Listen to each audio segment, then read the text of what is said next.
ശബരിമല സ്വർണ്ണമോഷണ കേസിൽ കടകംപള്ളി സുരേന്ദ്രൻ നൽകിയ മാനനഷ്ട കേസിൽ മലക്കമറിഞ്ഞ വി.ഡി. സതീശനെയാണ് ഇന്നത്തെ വാർത്ത വൈകുന്നേരം കണ്ടത്.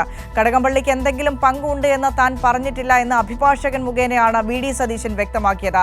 തിരുവനന്തപുരം 3ാം സബ് കോടതിയിലായിരുന്നു വി.ഡി. സതീശനെതിരെ കടകംപള്ളി സുരേന്ദ്രൻ നൽകിയ മാനനഷ്ട കേസിൽ വാദം കേൾക്കുന്നതിനിടെ വി.ഡി. സതീശന് വേണ്ടി ഹാജരായ അഭിഭാഷകന്റെ ഭാഗത്തുനിന്ന് ഇത്തരത്തിലുള്ള പ്രതികരണം. എന്നാൽ കടകംപള്ളിക്കെതിരായ തെളിവുകൾ തന്റെ പക്കലുണ്ട് എന്നായിരുന്നു ഇന്ന് രാവിലെ വി.ഡി. സതീശൻ നിയമസഭയ്ക്ക് പുറത്ത് മാധ്യമപ്രവർത്തകരോട് പ്രതികരിച്ചത്. ശബരിമല സ്വർണ്ണമോഷണ കേസിൽ മുൻ ദേവസ്വം മന്ത്രിയായ കടകംപള്ളി സുരേന്ദ്രന് പങ്കുണ്ടെന്നും സ്വർണം ഏത് വ്യാപാരിക്കാണ് വിറ്റതെന്ന് കടകംപള്ളിക്ക് അറിയാമെന്നുമായിരുന്നു വി.ഡി. സതീശന്റെ ആരോപണം. തെളിവുകൾ ഹാജരാക്കാമെന്നും വി.ഡി. സതീശൻ വെല്ലുവിളിച്ചു. ശബരിമലയിൽ നടക്കുന്ന കാര്യങ്ങൾ ദേവസ്വം മന്ത്രി അറിഞ്ഞിരിക്കും.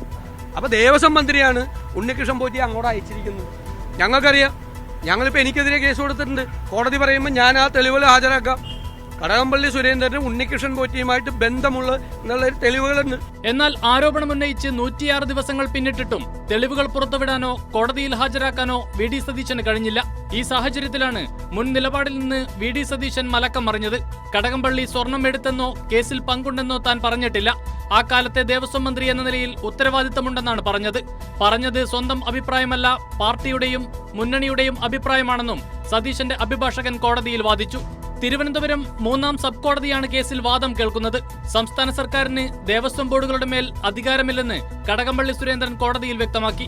ദേവസ്വം ബോർഡുകളുടെ ദൈനംദിന കാര്യങ്ങളിൽ സർക്കാർ ഇടപെടാറില്ല.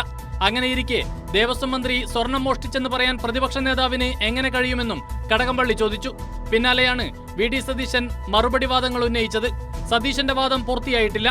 തുടർവാദം കേൾക്കുന്നതിനായി കേസ് ഈ മാസം 27ലേക്ക് മാറ്റി. കൈരളി ന്യൂസ്, തിരുവനന്തപുരം.